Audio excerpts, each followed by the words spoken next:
শিক্ষার্থীরা প্রীতি ও শুভেচ্ছা নিও। দেখো আমরা আজকে দশমিকের ভাগ অঙ্ক করব। যেহেতু দশমিকের পর এক ঘর ভাজকে, সুতরাং আমরা ভাজ্য এবং ভাজক উভয়কে আমরা কত দ্বারা গুণ করবো? 10 দ্বারা গুণ করবো। 10 ভাগ 1.2 গুণ। তাহলে দেখো 10 দিয়ে গুণ করলে দশমিক এক ঘর কোন দিকে যাবে? ডান দিকে সরে যাবে। তাহলে খেয়াল করো, তাহলে 4 দশমিক কত হচ্ছে? 8 ভাগ, এখানে দেখো দশমিক এক ঘর ডাইনে সরে যাবে 10 দিয়ে গুণ করলে। তাহলে এখানে কি হচ্ছে? 12।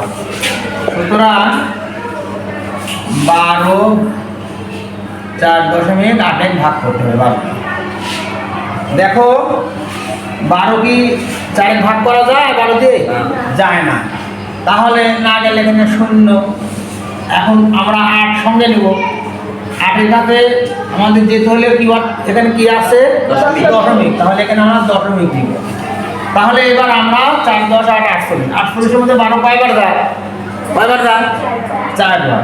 4 12 48। তাহলে আমাদের ভাগফল কত? এভাবে আমরা সহজে দশমিকের ভাগ অঙ্ক করতে পারি। দেখো আরো একটা অঙ্ক, এখানে 6-7 নং অঙ্ক।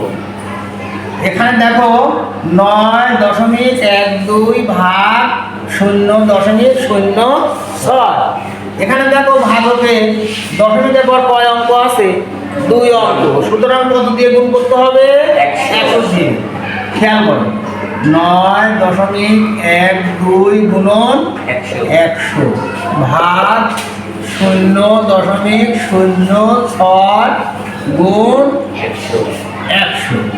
তাহলে দেখো 100 দিয়ে যখন গুণ করব তখন দশমিক 2 ঘর ডাইনে চলে যাবে। তাহলে কি হচ্ছে? 912 ভাগ, এখানেও দেখো 2 ঘর ডাইনে সরে যাচ্ছে। তাহলে আমাদের এখানে থাকবে হলো 6। এখন দেখো সহজেই আমরা ভাগ করতে পারি। সুতরাং 6 দিয়ে ভাগ করব 9 1 2 দিয়ে। 6 9 মধ্যে কয়বার যায়? 1 বার। 6 1 6 বিয়োগ করলে কত থাকে? 3। 1 কেটে নিয়ে আসবো। 6 21-এর মধ্যে কয়বার যায়? 5 বার। তাহলে 5 6 কত হয়? 3। বিয়োগ করলে কত থাকে? 1। এবার 2 কেটে নিলাম। 6 12-এর মধ্যে কয়বার যায়? 2 বার। তাহলে 6 দুগুণে 12। তাহলে ভাগফল কত আমাদের? ভাগফল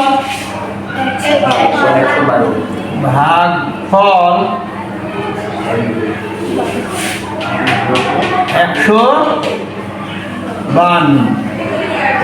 বুঝতে পেরেছো? দেখো আরো একটা অঙ্ক, 6-11 নং অঙ্ক। এখানে 3 ভাগ 0.006। শিক্ষার্থীরা খেয়াল করো, এখানে দশমিকের পর কয় অঙ্ক আছে? কয় অঙ্ক আছে? 3 অঙ্ক আছে। তাহলে আমরা এই ভাজ্য এবং ভাজককে কত দ্বারা গুণ করব? 1000 দ্বারা গুণ করবো। যেহেতু এখানে দশমিকের পর 3 ঘর আছে, 3 অঙ্ক আছে। তাহলে দেখো 1000 দিয়ে গুণ করতে হবে। সমান 3 গুণ 1000 ভাগ 0.006 গুণ 1000। খেয়াল করো, তাহলে 3000। এখানে কত হচ্ছে? গুণ 3000 ভাগ, দেখো 1000 দিয়ে গুণ করলে 3 ঘর ডাইনে চলে যাবে। সুতরাং 6। এবার দেখো 6 3-এর মধ্যে যায় না। তাহলে 30-এর মধ্যে কয়বার যায়? 5 বার। তাহলে 5 6 30। এখন শূন্য কয়টা থাকে? 2টা থাকে। এই 2টা শূন্য এখানে দিলেই হয়ে যাবে। তাহলে ভাগফল কত হলো? ভাগফল